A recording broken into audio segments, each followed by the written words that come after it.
Hi guys, so welcome to today's video. Now instantly, the last video I made was about Dillian White, and I do apologise about my inactivity.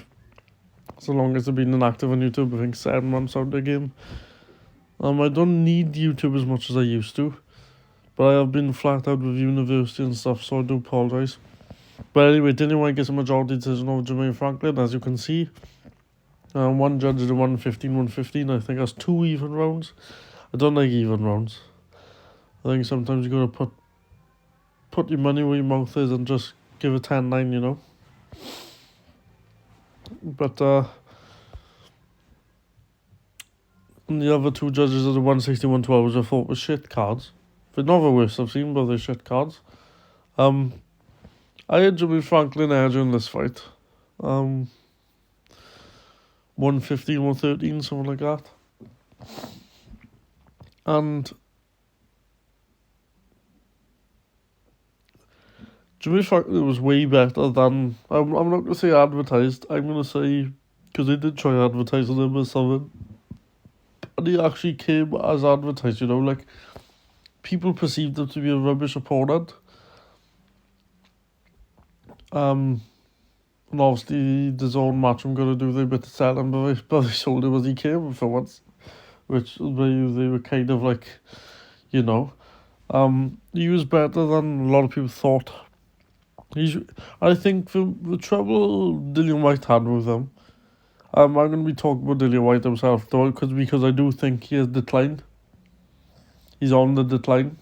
He's not shot, don't get me wrong. He's not shot, because shot a bit is a lot worse than this, but he has declined. But because Jermaine Franklin was just well schooled, and I think Jermaine Franklin is one of those types of fighters, like a Wallin. I don't think he's as good as Wallin, but he does the basics well, you know. He probably is a 7 out of 10 in most departments. I think his power isn't great, and I think that's because he'd rather compensate for power for speed, because he has got fast hands. And God, if he came in at slightly low, like I say slightly lower, he's worth 15-20 pounds too heavy. But I understand that maybe, yes, he weighed like 277 in his first fight back from lockdown. And you know, you could say that, geez, he's only had 2 fights in about 3 years now.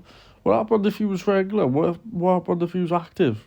Could you have done even better? You know, you have got to ask these questions. So, Jimmy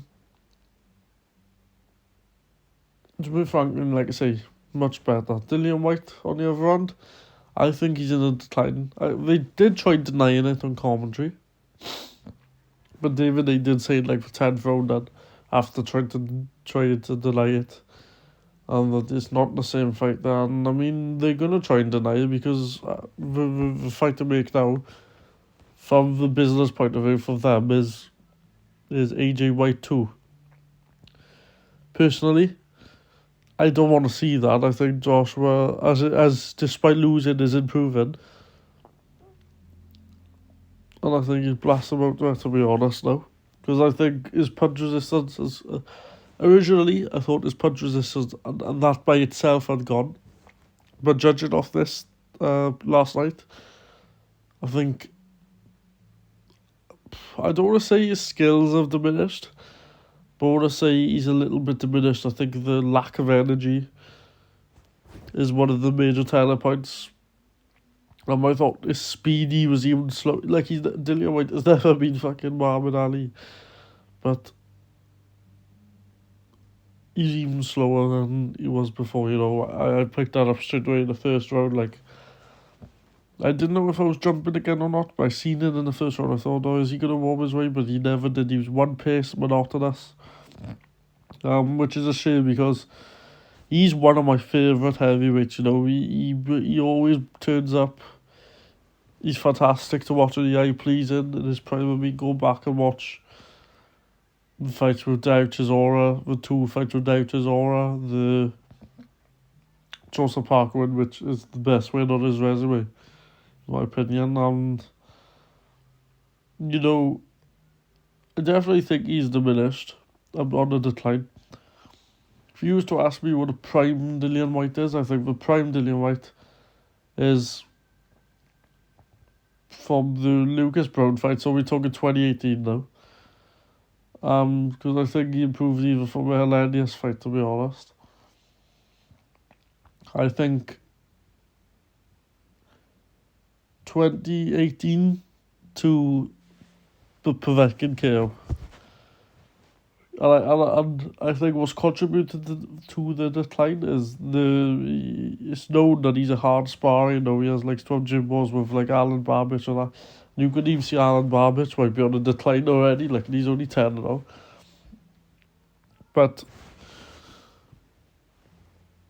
I think that's contributed to his decline. And sadly, I'm gonna have to say this. I think the story of Dillian White's career will be how he was kept out of the title picture for so long. And for the interest of fairness, I always credit him for this, and you've got to credit George Joyce as well, for fairness. Taking on Joseph Parker was your number one challenger. So I gotta give props to that. Same to George Joyce for fairness, you know. I don't want to rush and jump the gun, but I do think it is really hard to put Dillian White in the top 10 now. I know it's subjective, I know not everyone likes doing it, but the Ring magazine don't include George Joyce. No, don't include Tyson Fury, sorry. So you'd have Tyson Fury, Usyk, Wilder, AJ, Joyce.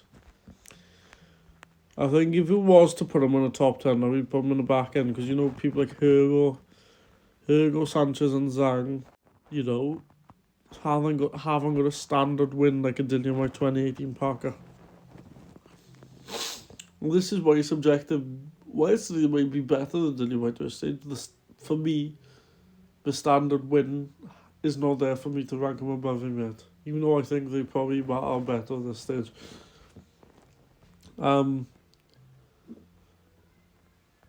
So, excuse me guys, it's winter, got a cough and a cold, but I do think Dillian White is on a decline. But props to Franklin. I think Franklin puts himself in the 15 to 20 stage, top 15, top 20. He should deserve another payday of this. I'm trying to think of other heavyweights on Heard's stable. It's too early for Wardley yet. And by the way, Wardley Gorman was a good scrap. Gorman got a bit cocky after breaking his nose and the downfall. And I think Gorman will always be a domestic English level fighter, sadly now. I thought early on in his career he was going to be I don't think he's ever going to be a world beater, because when he went 12 rounds with Razvan Kajanu, I think I was, because Razvan Kajanu has been knocked out by every Tom, Dick and Harry at this point, but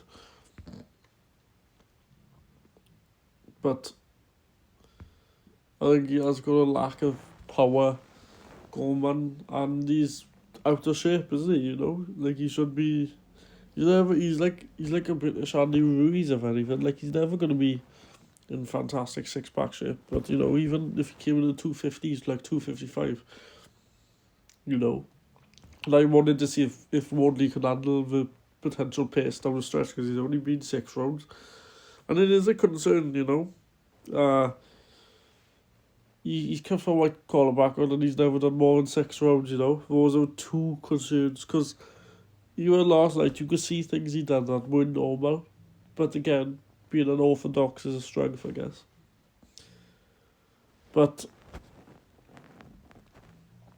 you know, going back to Dillian White, yes, I think he's on a decline. I wouldn't like to see the AJ. I'd rather see a Chisora trilogy now.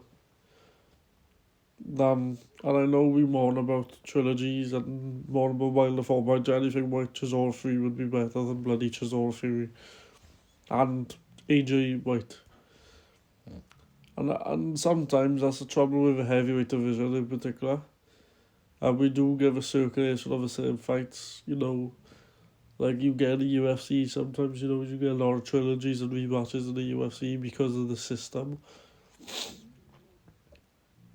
And when you got marquee names of heavyweight, like Fury and AJ in particular, White is a name, Wilder is a name, none of these guys want to risk it with the... None of these guys want to risk it with fringe top 10 guys, right, who don't have a name like a Makhmudov, you know, who's in the WBC rankings, but Fury didn't want to fight them because he has no name. Which, I do understand the business, but the core of it is I'm a fan. You know, I shouldn't care about the business side, although I see all areas and I understand, even though it's not right. But I'd rather see Chisora fight Fury now, and I think Chisora after Fury might call it a day, to be honest, because I certainly thought he was on his way to calling it a day before he not fluked. I don't know why I said that quite flippantly, but before he beat Pulev, I thought he was definitely going to call it a day, you know. So you guys, this is my video. Let me know if you think Dillian Whyte is on the decline. And I shall catch you soon. Peace.